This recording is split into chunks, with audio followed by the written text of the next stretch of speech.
la fois, on dit souvent, on a deux pierres fondatrices, Abbé Pierre et Pierre Rabhi.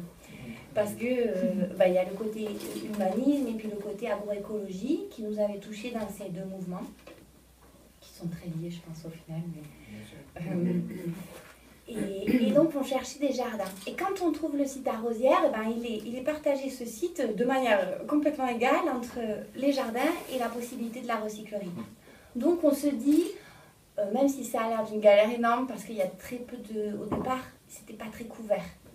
Mais il y avait des jardins. Alors, on s'est dit, on y va dans celui-là. Et puis, petit à petit, on aménagera et on créera nos ateliers de réparation, tout ça. Il y a eu beaucoup de choses à construire. Et donc, de ce lieu-là, on a été dessus pendant 1 an. Donc, il y a eu des équipes qui se sont un peu stabilisées, puis qui sont en mouvement. On a pu créer aussi donc, des premières personnes qui ont pu vivre de leur travail. Alors, on a la forme salariale aujourd'hui. Après, on en reparlera parce que nous, on souhaite évoluer. Mais c'était vraiment la manière de pouvoir donner une activité et que la personne touche quelque chose de cette activité. Donc, ça a tourné comme ça. Et puis, on a monté les jardins, on a fait la première année. La première année, on a mangé les légumes du jardin tout l'été. Donc, c'était une belle réussite. On a construit nos toilettes sèches. Donc, on était très contents de ne plus gaspiller l'eau des toilettes. C'est des petites choses, mais pour nous, c'est vraiment important que ça se mette dans la réalité. Ce ne sont pas seulement des choses dont on rêve toujours. Et puis de là, de cette énergie-là, de toute cette matière, ces choses qui arrivaient, à la fois il y avait plus de monde, notre groupe était plus constitué, plus gros, et puis à la fois on était prêt à apporter encore autre chose. Donc on a choisi de prendre Robena, un site sur Robena, qui était différent, qui est différent, il est complètement couvert, c'est un hangar, il avait une autre situation géographique, il a d'autres avantages, ça nous a permis par exemple de développer un très bon atelier vélo là-bas. On pouvait retrouver Guillaume qui fait beaucoup d'actions sur les vélos, de la récup, voilà.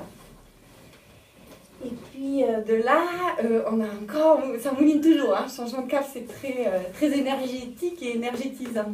Donc on a eu un autre projet qui est là, est en cours de construction, qui a commencé en décembre. C'est-à-dire l'association a fait l'acquisition d'un premier terrain qui fait 90 arts sur la commune de Chandolas, dans l'idée de monter un jardin nourricier. Plus grand que celui de changement de cap Rosières, qui lui est plus un jardin pédagogique où les gens viennent apprendre à faire de l'agroécologie, de la permaculture. Là, l'idée, c'est d'aller un petit peu plus loin dans l'aspect nourricier avec de l'arboriculture et puis aussi des plantes sauvages. Voilà. Mais un jardin quand même dans le ton, hein, on n'est pas sur de la production ou des engrais. Enfin, vous voyez, hein, on est dans le temps de l'agroécologie. Donc voilà comment on a œuvré cette dernière année. Et puis il nous est arrivé quelque chose de super au mois d'août, c'est qu'on cherchait depuis longtemps le lieu pour l'accueil. Donc ce que nous on appelle l'accueil depuis le début, c'est la possibilité pour des gens de vivre, d'avoir un toit et de manger convenablement, voilà. Mais aussi d'avoir, surtout ce qui nous porte beaucoup nous quand même, c'est la question de l'habitat digne. Parce que je pense qu'on l'a beaucoup vécu et puis que les gens qu'on réunit aujourd'hui ont cette question qui est hyper importante, d'avoir un toit, d'être au chaud, de pouvoir prendre l'eau, de pouvoir poser leur vie un peu, quelque part. Et donc, on a beaucoup cherché le lieu, et puis on ne trouvait pas. On ne trouvait pas parce que tout était très cher, c'était très inaccessible. On s'est dit mince. Et puis, coup de bol, on a visité à Darbre ce terrain donc, qui fait 15 hectares sur la commune de Darbre. Et on a compris que ça pouvait être là. En tout cas, pour nous, ça pouvait. Et donc, on a enclenché cette phase-là, qui est une grosse phase pour nous de mobiliser nos énergies pour pouvoir acquérir ce lieu-là et construire des premiers habitats, à la fois des habitats qui sont tournés vers la pérennité, parce que dans les associations comme Emmaüs, il y a des gens qui restent dans la durée. Donc, il y a des habitats qui se doivent de pouvoir rester dans la durée, où les gens peuvent vivre. Et puis, il y a à la fois un bâtiment d'accueil qu'on appelle. Ça, c'est pour les gens qui sont plus de passage ou qui vont venir un jour, une semaine, un mois. Voilà. Donc là, en ce moment, et c'est super de pouvoir être ici ce matin avec vous parce que symboliquement, c'est beau. On est juste à côté. Et on est en train de poser, là, le projet. C'est-à-dire, on n'est pas loin d'avoir acquis tous les fonds pour pouvoir acquérir la terre. Et puis, on est dans tout le processus de la construction, donc les maisons, la récup liée à la construction de ces maisons. Parce qu'on faut, voilà, nous l'idée c'est la récup quand même, toujours avec nos petits moyens de récup. Donc voilà un peu là où on est en ce moment. Le modèle économique, l'idée depuis le début, c'est quand même l'autonomie.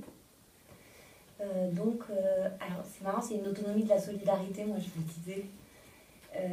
Mais c'est vrai que c'est la force du travail de tous ces gens qui se réunissent tous les jours, alors qu'ils sont à la fois, on a des salariés, mais on a aussi beaucoup de bénévoles. Il faut vraiment remettre, moi je tiens à remettre en lumière le bénévolat, parce que sans lui, le projet n'existerait pas, tout simplement. Depuis le départ, on voudrait l'agrément qui nous permet d'avoir des compagnons.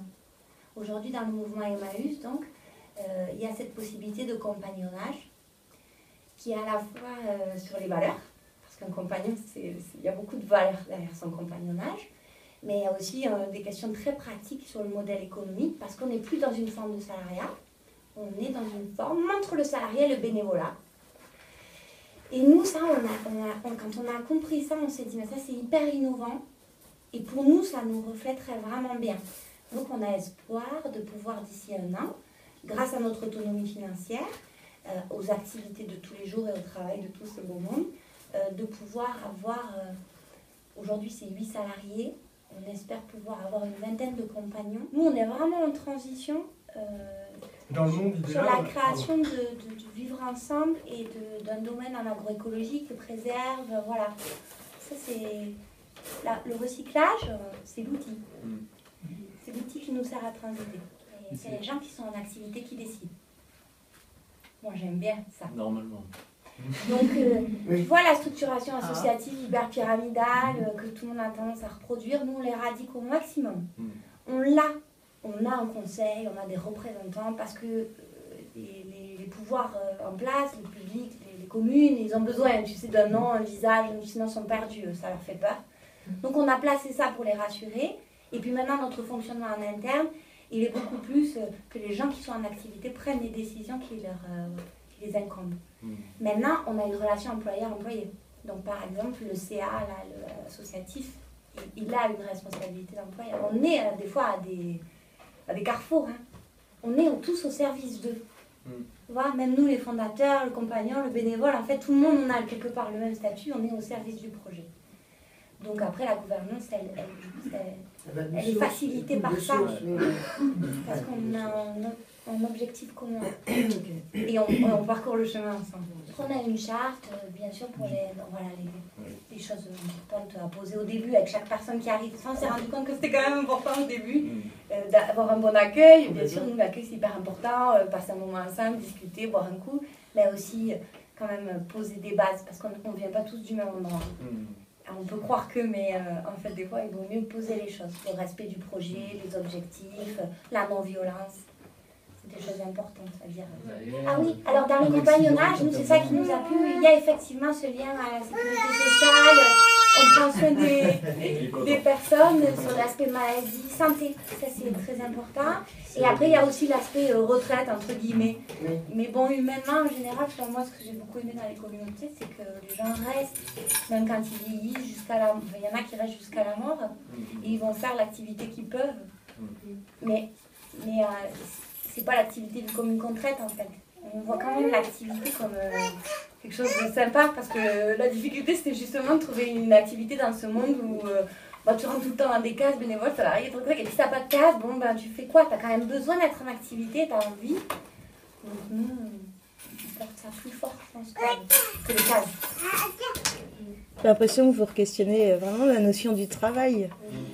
Tu parles d'activité, de liberté. Enfin, c'est vraiment un changement de cap, quoi. Oui, c'est vrai qu'on la questionne beaucoup, parce que nous, on est tous d'accord. On n'est pas en phase avec la vision du travail comme elle est majoritairement vécue dans ce monde-là, comme elle est subie, en fait. Nous, on a envie de se réapproprier nos choix d'activité. Tout à fait. Les gens, on a changé un cap, soient acteurs de leurs activités et pas qu'ils le subissent. avec ces statuts de compagnonnage, enfin, ce qui est assez fou, c'est que ça laisse une liberté de vivre qui est quand même folle, parce que tu peux partir d'une communauté comme Emmaüs. En fait, ce qu'il faut savoir, c'est qu'Emmaüs, quand même, pendant toutes ces années, des gens, voilà, enfin moi j'ai connu ça depuis tout petit, mais venaient, partaient, revenaient, repartaient, étaient payés, nourris, logés à chaque fois. Et enfin, on en parle très peu dans ces communautés Emmaüs, de ce qu'ils ont réussi à créer, en fait. Même s'il y a des communautés, bien sûr, où il y a des responsables qui pètent un câble ou quoi, mais ça, c'est des problèmes humains, quoi. Et du coup, ça laisse vraiment une liberté de vivre qui est folle, quoi. Au niveau des gens qui viennent, au niveau de ceux qui sont à l'intérieur, et ce roulement qu'il y a à l'intérieur même. Tu viens et tu pars quand tu veux. Ouais. Moi, je vais juste pousser un petit coup, je le fais, j'aime bien. Quand j'entends beaucoup parler de réinsertion, nous, on ne fait pas de la réinsertion. Parce que je donne un peu en provoque, mais comment réinsérer des gens dans un monde qui ne veut pas d'eux. C'est quand même ça profondément qu'on a ressenti. Mais on ferme pas la porte de sortie, par contre. Non, tu vois, bien sûr qu'on a des actions. Ça peut être actions. l'autre problème aussi. On va accompagner aussi la personne si elle veut aller vers autre Il y a un chose. truc des fois où on sent quand même la vraie difficulté des jeunes d'aujourd'hui, tu vois, à s'intégrer dans une société qui a tellement bien ficelé, tu vois, et puis il n'y a pas de place, quoi. Donc, la question de l'accueil, de la place, non, elle est importante, mais elle n'est pas dans le sens où tu viens 2 ans, tu as un contrat, et puis au bout de 2 ans, tu dois repartir. C'est pas ça, nous, on n'est pas dans ça. On est dans un accueil qui se veut dans quelque chose de plus durable, tu vois, et c'est pas pour réenvoyer la personne après quelque part. On n'a pas cet objectif. Si la personne, elle le souhaite, elle le fait. Mais nous, on ne fait pas de la réinsertion. On ne dit pas à quelqu'un au bout d'un certain temps, ça y est, t'es prêt à retourner dans le monde. Nous, ça n'a rien à voir avec ça. Nous, on crée un monde qui est avec des valeurs et on cohabite avec l'autre. Quelle place, je me demande quelle place vous laissez à la spiritualité dans votre projet? On est très spirituel. Ça dépend comment tu l'entends. Je pense qu'on la vit tous déjà, nous, humainement, chacun dans nos vies, assez fortement, mais avec des différences. Après, on aime bien ce côté-là aussi de Emmaüs, du coup, qui est l'accueil inconditionnel. Donc chacun vient comme il est, avec ses croyances et tout. Il respecte juste le projet, il n'impose pas aux autres. Et du coup, on essaye de se respecter au maximum. C'est comme ça qu'on peut la vivre, je pense, tous individuellement, dans le projet. Ce qui est très fort, qui peut rejoindre la spiritualité, enfin moi ce que j'aime beaucoup et dans tous ces lieux de vie de toute façon c'est du coup ce côté humain en fait où vraiment on vit des galères et qui sont, ça va c'est pas la fin du monde mais il y a beaucoup de galères et qui nous forgent, qui nous lient les uns aux autres en fait, vraiment surtout avec les années et tout, ce côté où on s'entraide, on est là les uns pour les autres au maximum de ce qu'on peut hein. Et ça, je crois que c'est ce qui donne le plus bel élan de cette association en fait, c'est d'essayer de se dépasser un peu pour les autres. Toutes nos actions, elles ont été un peu par cet élan du club, tu vois, de pouvoir s'ouvrir aux autres, d'améliorer un peu le monde dans lequel on vit, à notre échelle, de pouvoir tendre la main à d'autres, enfin, voilà, partager nos expériences, nos vécus, tout ça. Et du coup, ouais, dans ce sens-là, ça vit. Ça se ressent parce que les gens qui passent, ils nous le disent tous aussi. Et donc, c'est très fort. On est confronté aux peurs des autres, souvent. Et ça, c'est une vraie difficulté de ne pas être éponge des peurs des autres. Donc ça, en 2 ans, tu apprends à bien délimiter la peur de l'autre, qu'elle te vienne pas. Moi, je dis souvent qu'elle te vampirise pas. J'ai peur, non, parce que nous, on n'a rien à perdre. Et enfin, ce qui est sympa dans notre groupe, je trouve, c'est qu'on vient tous d'un milieu où on a vécu des galères, mais d'un milieu où on était déjà à vivre des expériences communes. Enfin, Sylvain en quartier, moi à Emmaüs, Caro, enfin, beaucoup d'histoires. Et du coup, on vient déjà avec cette expérience-là qui est assez forte. Sinon, c'est vrai qu'on aurait pu, dès le début, dès le premier choc, tous partir dans notre coin comme beaucoup font et le projet serait mort. Et ça a été la force d'arriver à prendre sur soi, parce que c'est vrai qu'il y a des galères, il y a des moments, voilà, l'humain, hein, comme un couple ou autre chose. Quoi. Et ça, oui, on l'a vécu plein de fois en 2 ans. Aujourd'hui, c'est vrai que c'est assez fluide, ouais, niveau gouvernance. Moi, j'en suis vachement content, parce que je viens des communautés où j'ai été à Emmaüs, par exemple, c'était pas ça. Enfin, Emmaüs à Pau, le problème pour moi, mais après, c'est leur expérience qui les a emmenés là, c'est qu'il y avait un responsable, et c'est lui qui donne la danse. Mais voilà, et c'est que c'était pendant les années 70, c'était des légionnaires qui venaient beaucoup à Emmaüs, donc c'était pas du tout le même climat. Nous, on arrive, on est des gens qui ont envie déjà de vivre autre chose, donc on a la même envie, on arrive avec cette envie commune, ça aide vachement.